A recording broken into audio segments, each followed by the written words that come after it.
NASCAR, Laura Ingram, Dennis Miller, David Toulis, Coast to Coast AM, and CBS Radio News. Chattanooga's news, talk, and sports leader. News Talk 1240.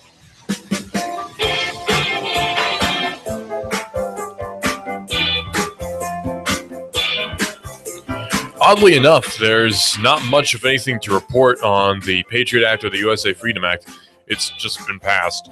Well, the NSA, though, is asking for a 6-month grace period so they can continue to operate in the way which they were operating before. And now, of course, we're seeing all these different videos and articles and such from different so-called conservative sources saying, the lack of Patriot Act is now leaving us exposed to terrorism and all that sort of fun stuff. So not really much has changed since we last saw the Patriot Act and since we last heard about the USA Freedom Act. It's almost become a non-issue now. It's kind of odd, actually, how it's been such a huge deal just in the last week, and now it's not really anything to be worried about. It's strange how that's been working. So the USA Freedom Act has passed, and we don't really have anything more to report on that. Just USA Freedom Act has passed. It offered very, very few reforms, and it really didn't do a whole lot to change much of anything that was already going on with the Patriot Act that came before it. Of course, something that is always worth pointing out that most people don't know, and I didn't know until just recently, is that the Patriot Act actually means something. I don't mean philosophically or whatever. I mean, Patriot is actually an acronym. It stands for, the full name of it is USA Patriot Act, by the way. It stands for Uniting and Strengthening America. That's already a lie. By providing appropriate tools required to intercept and obstruct terrorism, Act of 2001. So it's Uniting and Strengthening America is actually what USA stands for. Maybe you didn't know that, but USA actually stands for Uniting and Strengthening America. It's a new one on me, actually. Well, our good buddy Dick Cheney is now warning of a terror attack in the U.S. sometime soon. He's not really sure when, but sometime soon, because the Patriot Act is gone, and now he's warning that there's going to be an attack on the U.S. even deadlier than 9/11. So, of course, we all are familiar with former Vice President, I should say, Dick Cheney, everyone's favorite hunting partner. Former U.S. Vice President Dick Cheney said Senator Rand Paul made the wrong move when he forced the provisions of the Patriot Act to expire, warning that without these provisions, the United States could face another attack even deadlier than 9/11. Wow. So Cheney says, I disagree with Rand Paul on that. He says, John Katzmadis Roundtable radio program on Sunday. That's what he said on this particular radio program. Cheney said the National Security Agency surveillance program was set up a week after 9/11 to be able to intercept communications from al-Qaeda terrorists outside the U.S. to people inside the United States.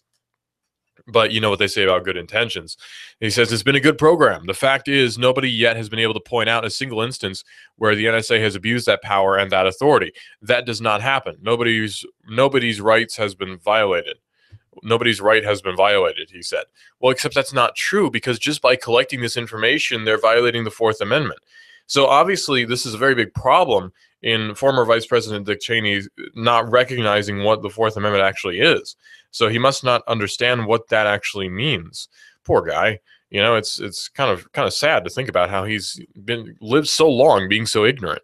Well, he labeled the compromise legislation, the USA Freedom Act, as unwise. President Barack Obama has signed the bill into law, of course.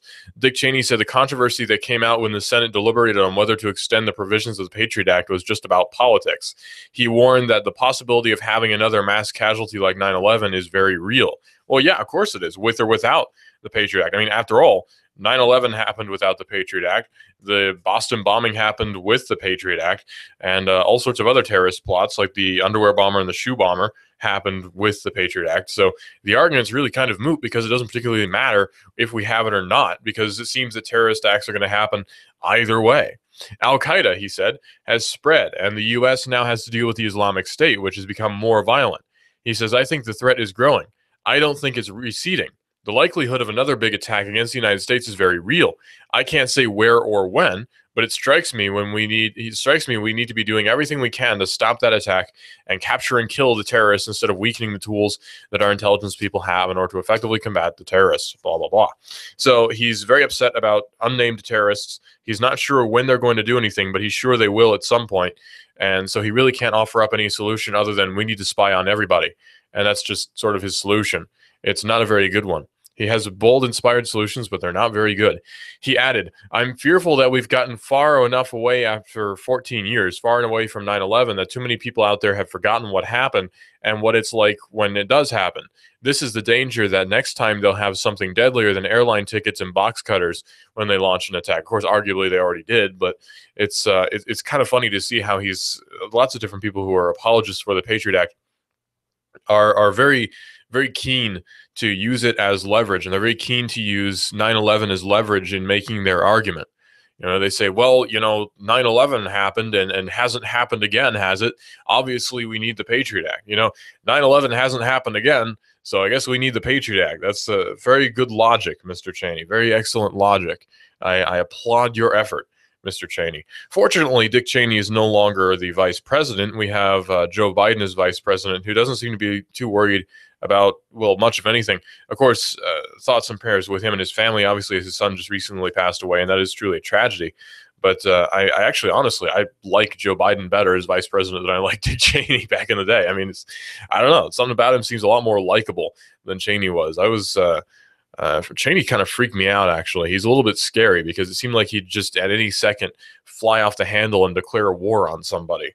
And it made me a little bit antsy having him as vice president, because it seemed like he'd wake up one morning and get upset that he was ripped off by somebody at a certain store of some ethnicity and declare war on his country. It seemed a little bit scary. So fortunately, Dick Cheney is no longer vice president. Well, Netflix CEO, the CEO of Netflix, is now crediting piracy for helping the company to succeed. Now, this is something that a lot of us has already thought already about piracy, is that it's really not a bad thing.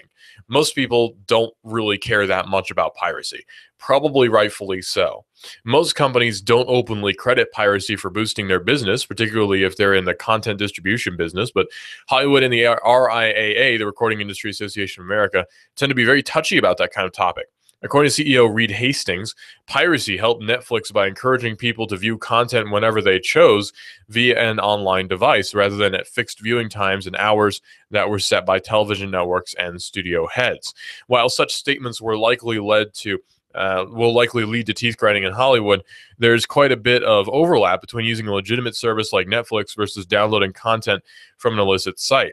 In both cases, the end user controls how the content is viewed and the device in question. And by some metrics, however, using Netflix is meaningfully easier than downloading files from the Pirate Bay or other torrent sites. Granted, you have to pay for Netflix, but I like it. Most people I know like it. I haven't run across anyone who uses it and doesn't like it. The only complaint I would really have with Netflix is so minor that it doesn't particularly matter anyway. It's almost an oversaturation of content where you're not quite sure what to watch, and you're watching something, you remember that something else is on, and so you go and watch it, and it's just, I don't know, it's just kind of weird how that works out. So you have this oversaturation problem where you're not sure what to watch, and you just get very confused about, I'm watching this, but I kind of want to watch this too at the same time. You have this choice now, but I mean, that's just a sociological thing. That's nothing at fault with Netflix per se. It's funny how that's working out, though, how most young people, I think, nowadays are probably signed up to Netflix, or they're using their parents' subscription in a lot of cases too. A lot of us do that as well, and that's fine. You sign up with your parents' account and use that. Most people do that anyway, sharing accounts. As such, and that being the case, rather, Netflix is now a multi-billion-dollar industry and company and all that sort of thing, so whatever works. It's interesting, though, how piracy has sort of moved over into not being as cool as using Netflix, and also how the cable companies are just shooting themselves trying to figure out how to combat this idea of watching whatever you want whenever you want to watch it, right? Okay, so here on our radio station, we record all of our local shows. So my show, Digital Drive, is recorded on YouTube. Nuganomics.com with David Toulis is recorded. And Cowboy with Tex, when he's on, is recorded. Any other show that we have that's local ends up being recorded. So you don't really have to worry about scheduling. You can watch there, you can watch here. It doesn't matter. It's fine. You can watch right now, or you can listen right now on the radio if you want to. Or if you have to go do something, you can listen to it later on YouTube, and that's fine too. Either way is cool. It doesn't really matter which way you do it, and we're happy to have either one. Either option is fine with us. So we have that option sort of already going on, And a lot of different outlets don't really have that, I'm noticing. Or you have to have a cable subscription to use the thing anyway, which defeats the purpose entirely. Why would I watch it online if I have to have a cable subscription? That's just silly. Okay, as an example, on Fox, they have The Simpsons. I like The Simpsons. It's a pretty funny show. But how am I supposed to watch The Simpsons online if I need a cable subscription to watch it, right? Well, fortunately, I have access to a cable subscription, which I can use, so it's not really a big deal to me. But I'm thinking about other people who really like The Simpsons and want to watch it when it's not on broadcast television. And they can't because they don't have a cable subscription. What sense does that make? Just run ads on the website and have people watch it. It's that simple. Just run ads on it and have people watch it.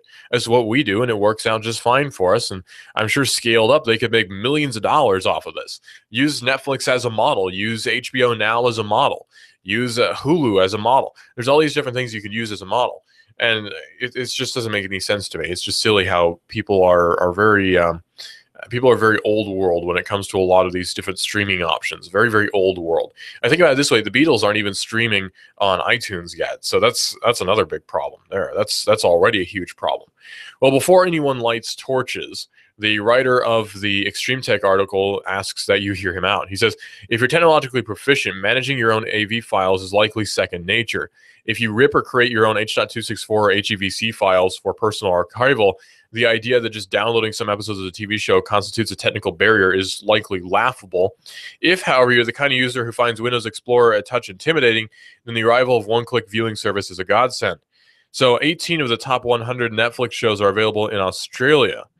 Now, that's also another problem that Australia has, where they're not very good at keeping up with the times when it comes to internet trends, where Netflix is only just recently launching in Australia, and there's so many copyright problems over there that they don't have as many of the shows that they have over here.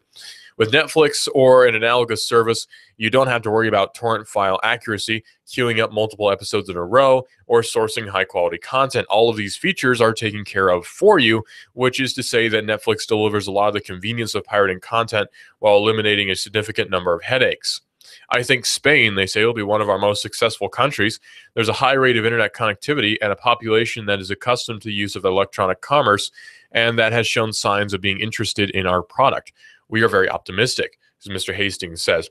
We offer a simpler and more immediate alternative to finding a torrent. So it's another example of actually the free market fixing it, believe it or not. Now, hear me out on this one before you guys start lighting torches too, or you, the listener, starts lighting a torch. What we're going for here is the free market has fixed one of the problems that the recording industry and the movie industry had, which was piracy. So piracy was, at least in their definitions, was downloading a movie in an unauthorized way. So everyone in my generation has downloaded a movie off of the Pirate Bay, or downloaded a movie off of Mega Upload back in those days, and all these different sources where you could download movies. Everyone in my generation, from my generation, has done that, I guarantee you, or at least a majority in the United States of my generation have done that. It's just second nature to us at this point. Well, now we're not doing that as much because now there's a solution that we can pay for that brings us almost everything that we were pirating in the first place, almost. So now you have a service such as Netflix, which allows me to watch different things which otherwise may have just ended up getting pirated. Like, for instance, I really liked Spaced. Spaced is one of my favorite TV shows ever. And it was on Netflix for a long time, so I got my fill of Spaced, and now I don't need to pirate it, I guess. And there's other examples, too, like Breaking Bad. A lot of people probably would have pirated Breaking Bad had it not been on Netflix. And it's just one of those things where Breaking Bad's a really good show, but if you didn't have Netflix, probably a lot of people wouldn't have even watched it.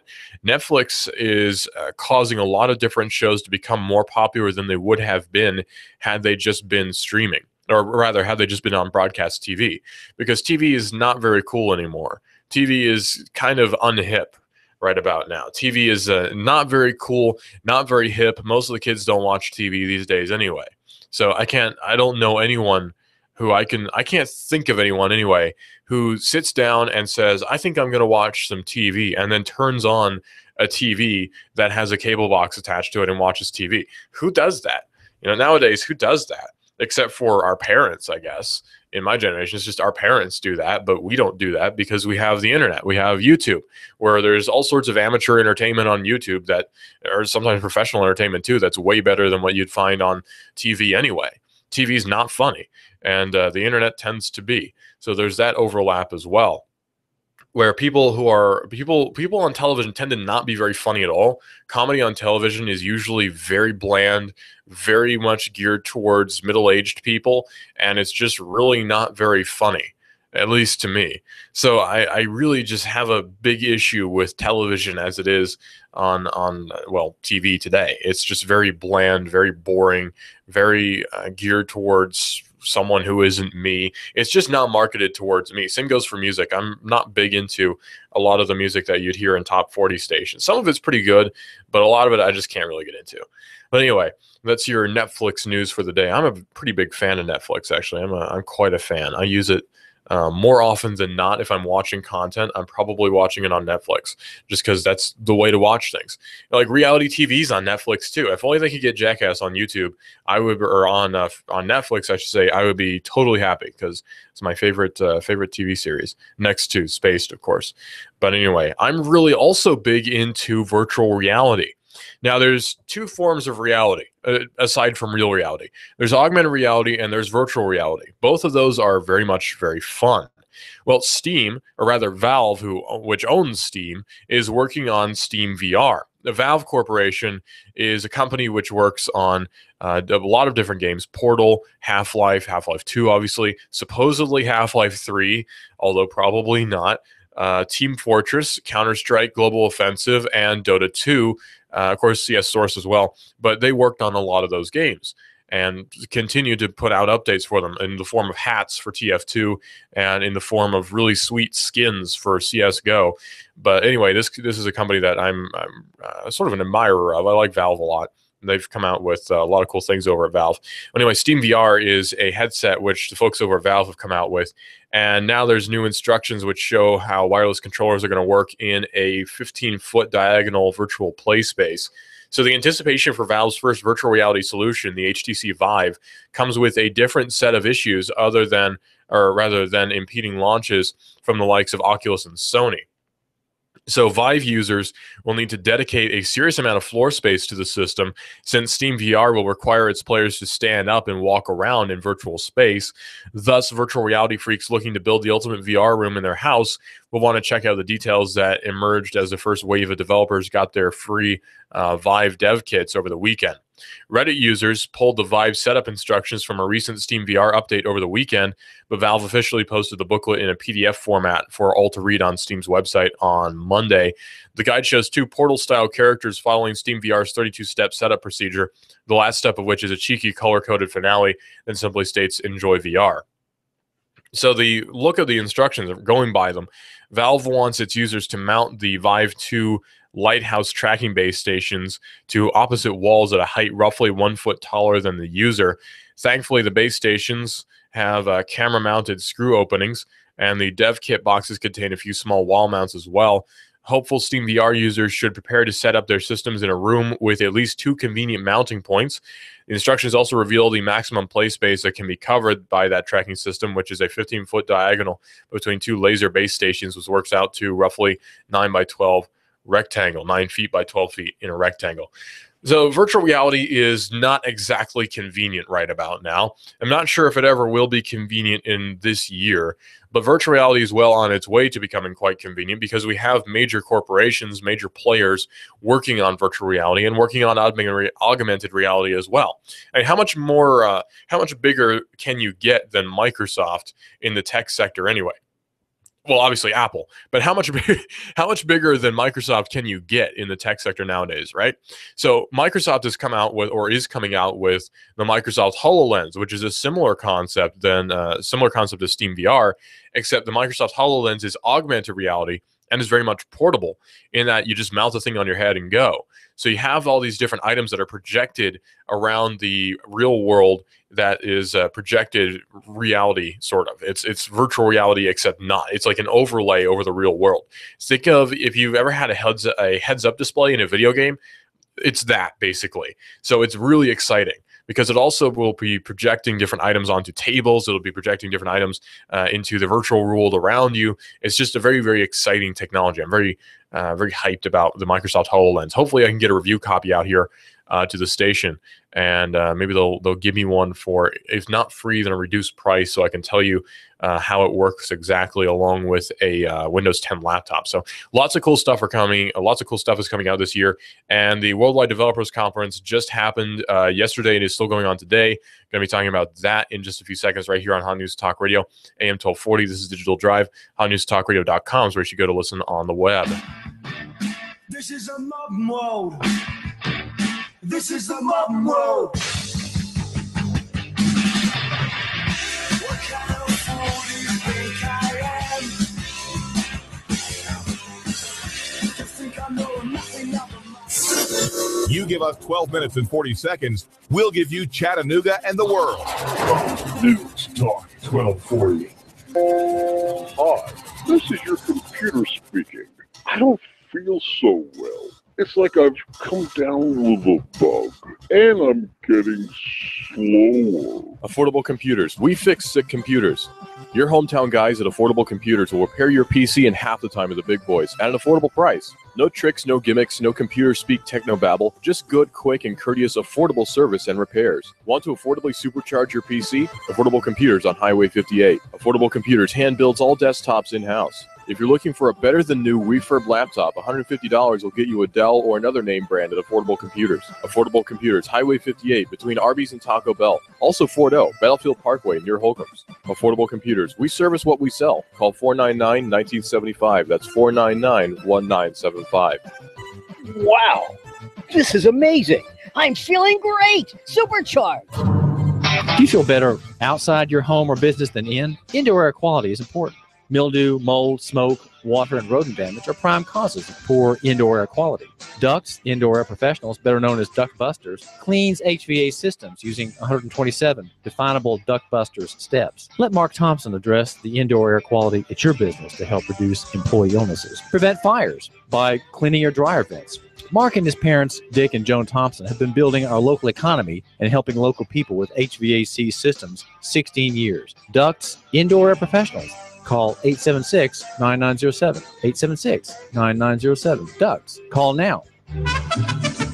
We've got a table here at Delia's in Saudi Daisy, ready to delight in a plate of authentic Mexican food. Delia's spreads a rich selection: loaded nachos, crazy chicken, homemade tamales, maybe the enchiladas with beef, chicken, pork, quesadillas. Every dish beautifully pictured on the menu to help us decide. Join us for lunch or dinner. We're at Delia's in Saudi Daisy on Dayton Pike near the Thrasher Light. Here's dinner. Delia's uses the freshest ingredients, cooked to perfection. Nachos, homemade. Delia's open every day except the Lord's Day. For lunch and dinner, treat yourself to Delia's genuine Mexican food. In Saudi, call 521-7145. That's 521-7145. You give us 12 minutes and 40 seconds, we'll give you Chattanooga and the world.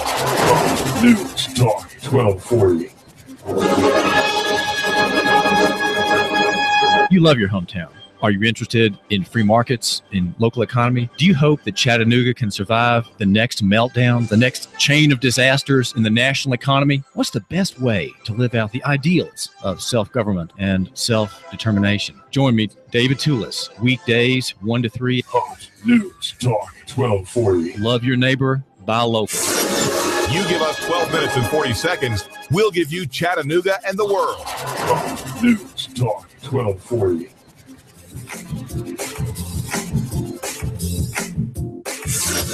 You give us 12 minutes and 40 seconds, we'll give you Chattanooga and the world. Fox News Radio, I'm Pat O'Neill. Former House Speaker Dennis Hastert in court today to answer charges made public last week. The federal indictment accuses the former House Speaker of agreeing to pay $3.5 million in hush money to keep a person from his hometown silent about so-called prior misconduct. Fox Radio's John Decker. The misconduct reportedly involved claims Hastert sexually molested someone decades ago. New Jersey's top court siding with the governor in a fight with public worker unions. The state Supreme Court overturned overturned a lower court judge's order that told Republican Governor Chris Christie and the Democrat-controlled legislature to work out a way to increase pension contributions for the current fiscal year. Fox Radio's Tanya J. Powers. At the court ruling, there was no enforceable contract to force the full payment. This year's steady hiring likely to continue. The sign from a new report showing U.S. employers advertised the most open jobs in April in 15 years. Fox News. We report, you decide.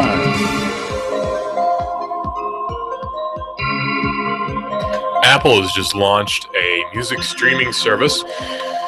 Well, at least they're going to be soon. They're teaming up with Drake and what's his name? Pharrell, who does a Happy song. Pharrell Williams. He's teaming up with both of those people in order to bring about a new streaming music app that they've announced at the Worldwide Developer Conference, which is Apple's official proprietary conference.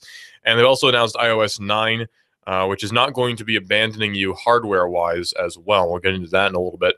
But Apple has announced its streaming music service called Apple Music.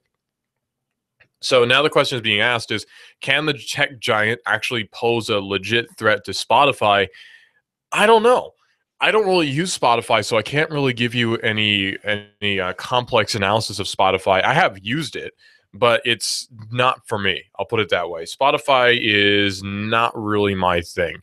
It's way too. It doesn't have what I want. I'll put it that way. It's not. It's way too mainstream, I guess. Would be the hipster way to put it. Spotify just bothers me because a lot of the time they just don't have what I want, and it annoys me. The prime subject of them not having what I want is so hipster that it's gonna make your eyes bleed, and I'm ashamed to admit it. I'll freely admit that I'm ashamed to admit it. There's a band out of Czechoslovakia that's really dang good. It's a Czechoslovakian shoegaze band, and it was Czechoslovakia then. Of course, now it's the Czech Republic. But right after the breakup of the Soviet Union, these guys came out with an album. And the album was really good. It was actually an EP, an extended play. It wasn't a full album. It had 4 tracks on it. And the tracks are What's, Ecstasy of St. Teresa, and Who's by the Ecstasy of St. Teresa. Obviously, they're all by Ecstasy of St. Teresa. So it goes What's, and then Honey Rain, and then Who's, and then Square Wave. And it's just so good. That whole EP is just so good that words can't express how good this EP is. It's just, you have to hear it. It's just so good. But guess what? It's not on Spotify, and that kind of bothers me. That really annoys me. That is not on Spotify. At least it wasn't last time I checked. I might stand corrected if somebody can direct me to somewhere on Spotify where this particular EP exists. But it's the Ecstasy of St. Teresa with their first EP, which is, I think, just self-titled. I don't know if it even has a title, but no, the Pigment EP. That's it. Of course, it's a Pigment EP, Pigment, Pigment. And I don't think it's on Spotify. At least it wasn't last time I checked. So extremely disappointing. I think it may be on Google Play, though. I don't know because I already have MP3 copies of it, so I don't really need it on Spotify. But anyway, I was very, very disappointed that it wasn't on there. So maybe Apple can surprise me by having the Pigment EP by the Ecstasy of St. Teresa on the Apple streaming service. So Apple's finally jumped on the music streaming bandwagon, unveiling Apple Music at the Worldwide Developers Conference this afternoon. The company revolutionized digital music with the iPod and iTunes, but is now playing catch-up, trying to align itself with the current era of subscription offerings. Apple CEO Tim Cook says, "We've had a long relationship with music, and music has had a rich history of change, some of which we've played a part in." You can't deny that. Apple did help to when you think about it, Apple sort of helped to revolutionize listening to music on the go. You had the Walkman, you had the CD man, and then you had the iPod. And guess which company made the iPod? It was Apple. So gotta hand it to Apple, I suppose. They did come out with the iPod, and I used it when I was a kid, so I guess it's still a legit thing. So anyway, like most digital services, it promises to learn your tastes and recommend great new songs accordingly. That's not anything new, actually, for Apple. They already had Genius over there. It already had Genius, which was its iTunes thing, where on iTunes it had iTunes Genius, and it was supposed to guess your musical taste. I don't know how well it worked because I never used it, but I don't know if anyone actually used it. The service will cost $9 a month, actually $10 a month, or $14.99 for a family plan of up to 6 individuals with a 3-month free trial. So $14.99 for a family plan of up to 6 individuals is actually not bad considering. $9.99 a month is actually also not that bad. It's about the same price as you pay for Netflix. So imagine just Netflix for music, and yeah. But anyway, it's also got a 3-month free trial. So in order to use a family plan, you'll need to have iCloud Family Sharing active. By contrast, Spotify offers a 2-person subscription package for $14.99 per month. Apple says its new music service will be available on June the 30th, with Android coming in the fall. Apple had hoped to shake things up by offering a tier priced between $5 and $8, but unfortunately couldn't get the music industry on board. The end result is a product that is a little to differentiate it really from what is already in the market in terms of price and selection.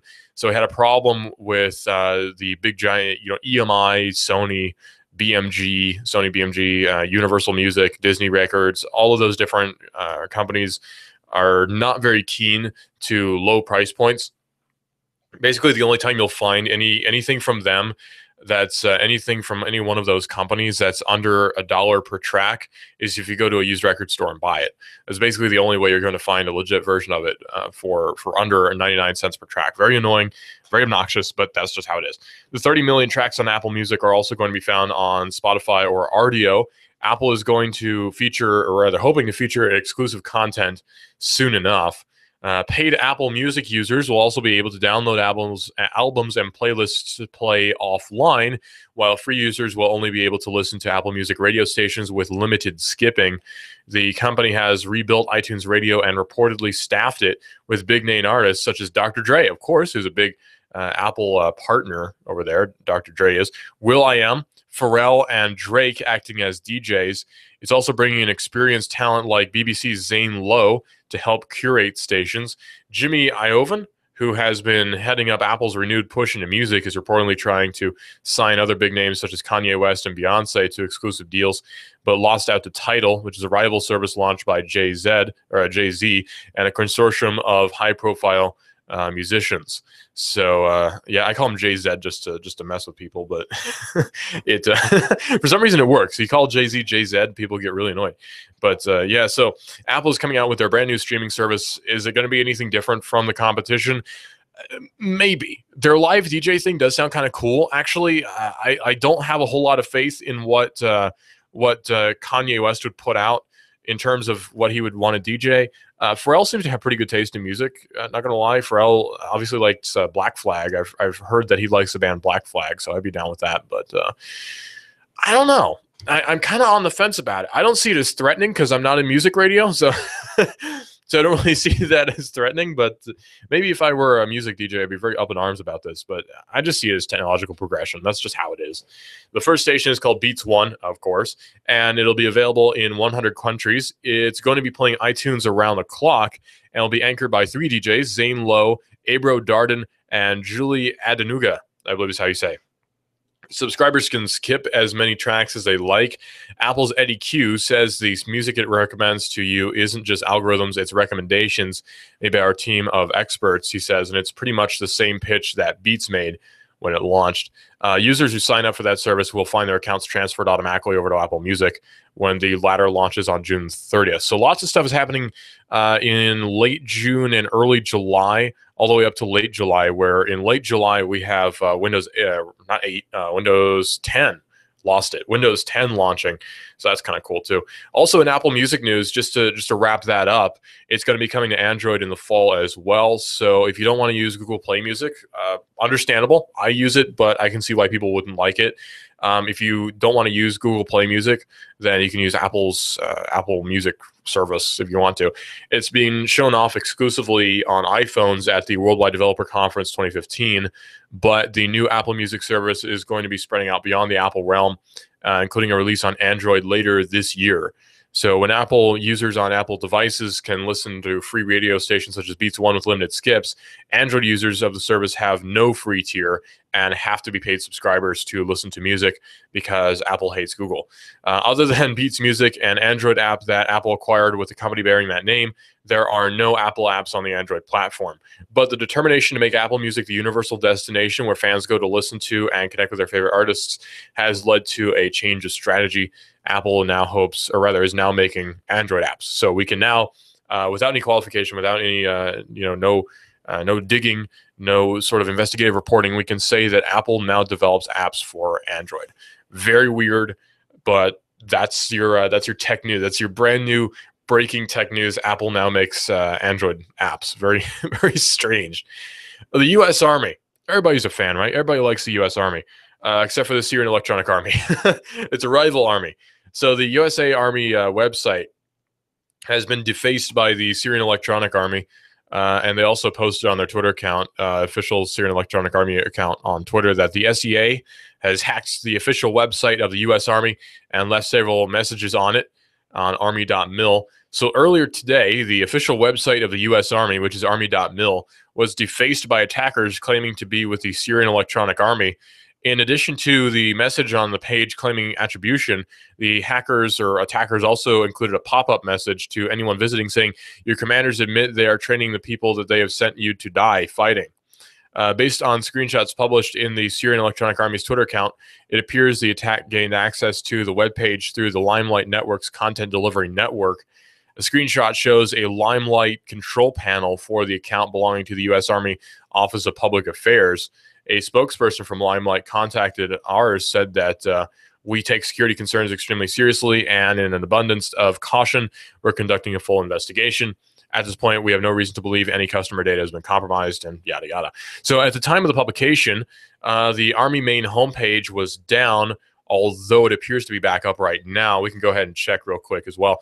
The website of the U.S. Strategic Command, U.S. SOCOM, and the Joint Department of Defense Command overseeing space and nuclear forces is also down, as is the official page for U.S. Cyber Command, hosted on its domain, though it does not appear to be related. So we've been seeing a lot of downage with different government websites. Now, I'm not particularly disturbed by this. You might be saying, oh, why? You should be disturbed by this. It's the Army's website. Well, honestly, this sort of thing happens all the time to a lot of different websites. So it's not something that's anything brand new. When the Army's website goes down, or when any website goes down, it's just par for the course, really, nowadays. Any government website is going to get hacked. That's just how it is. And Army.mil is back up, by the way. They're still showing the old camouflage as well in their banner. I thought they shifted over from digital camo to something new. But whatever. I never was a fan of digital camo, honestly. It seemed very, very odd. Not a fan. But anyway, the Army.mil website has been taken down, but is now back up. So the Syrian Electronic Army is claiming credit for it. They also have posted links to leaked files about connections between the U.S., Turkish, and Saudi Arabian governments and Syrian rebels. The account has also previously shared information about defacements of other websites, including that of the International Business Times and The Telegraph last year, and the hijacking of Twitter accounts belonging to a number of Western media outlets. The Syrian Electronic Army claims to have created its own distribution of Linux based on Ubuntu for use by its supporters.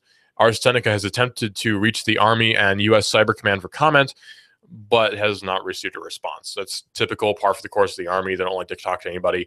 No one in military likes to talk to anybody ever. That's just how it is. But yeah, the military website was taken down by the Syrian Electronic Army very briefly because it appears to be back up, even though it was down earlier today. I checked it out myself when I first read the story this morning, and it was down, but now it's back up. So unfortunately for the Syrian Electronic Army, the Army.mil website is yet again back up. In other news, the Army Secretary is set to step down, so it's also on Army.mil's website. So Army.mil was down for a very brief amount of time. I'd say a space of maybe 2 or 3 hours, as was a few other websites.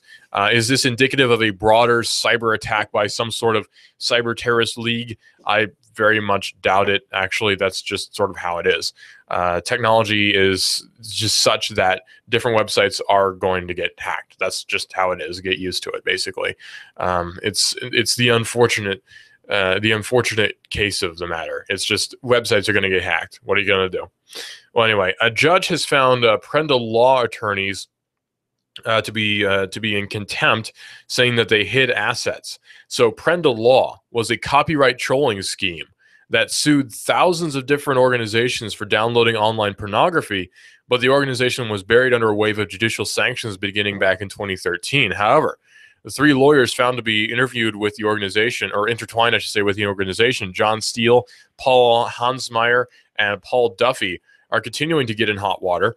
On Friday, an Illinois federal judge reconsidered a 2014 ruling in which he found that there wasn't enough evidence for a contempt of court finding.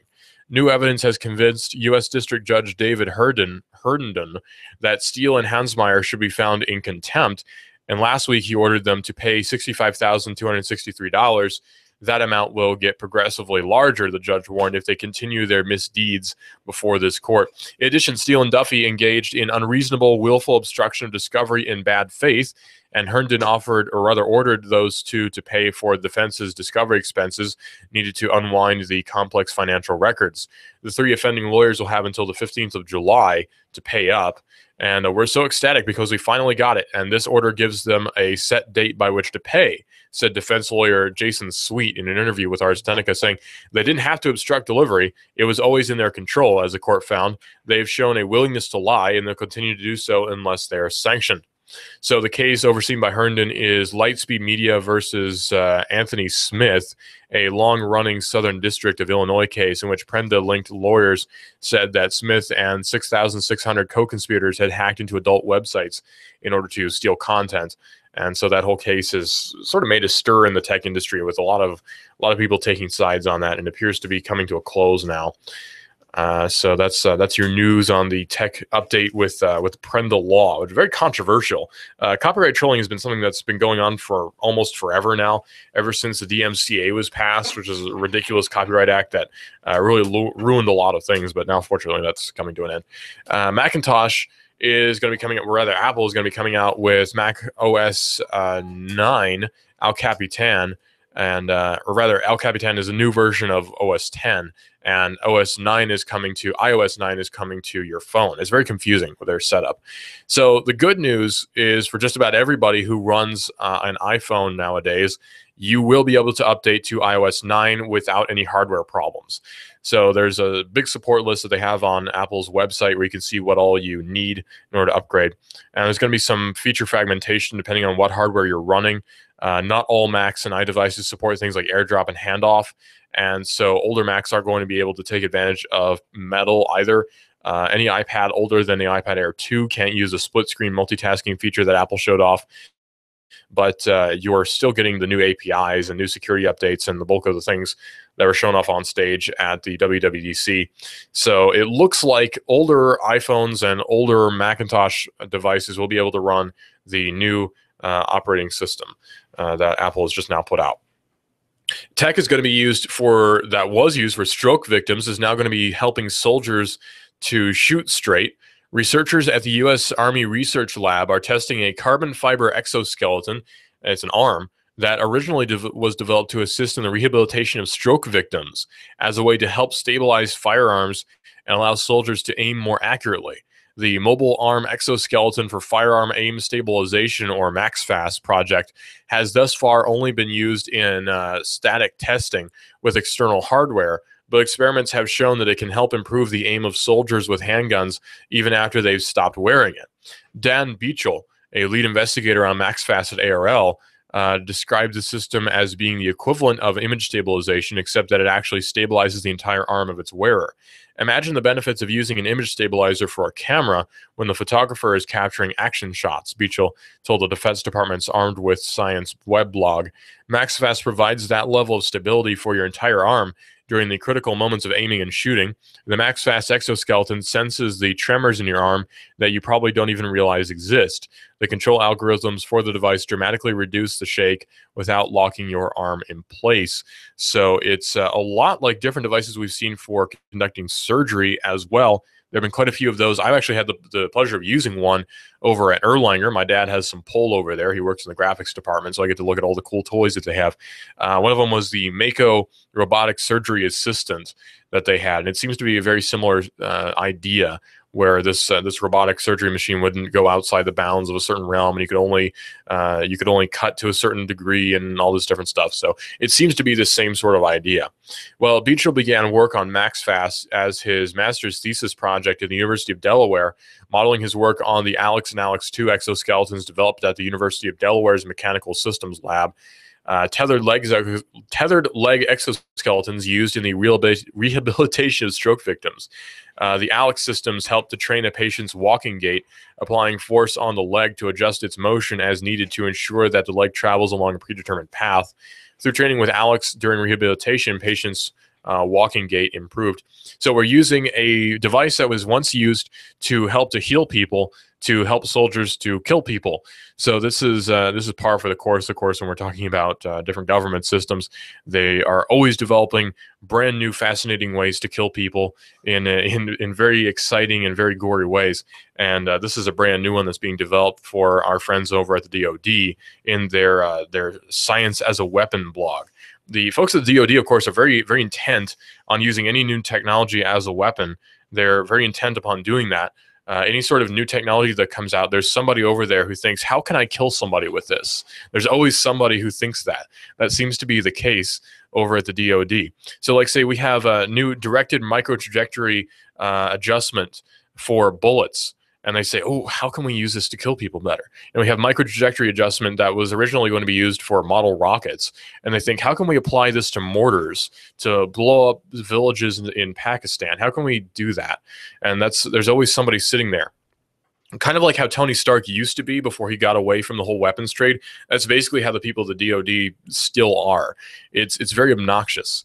And if you ever point it out, people will shout you down and say that you're anti-American for not wanting to kill people in other places. So it's a very annoying situation. But that's just how it is. That's America for you.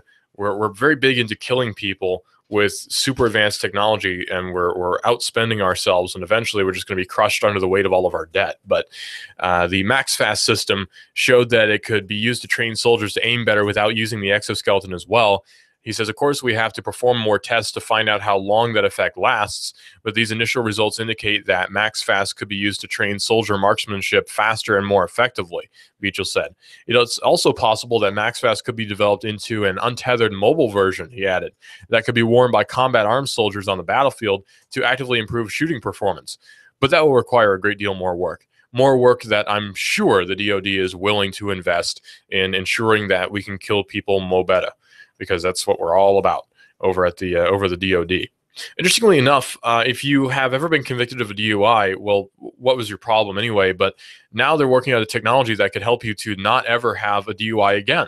Breathalyzers in steering wheels could save thousands of lives each year. That's, of course, good. The Department of Transport, DOT, has partnered with car manufacturers to develop this technology, of course, probably against the will of the car manufacturers. Can you imagine breathing into your car's steering wheel to A, look like an idiot, and B, prove that you're sober? It sounds far-fetched, but it's a technology that the U.S. Department of Transport is seriously investigating as a solution to drunk driving.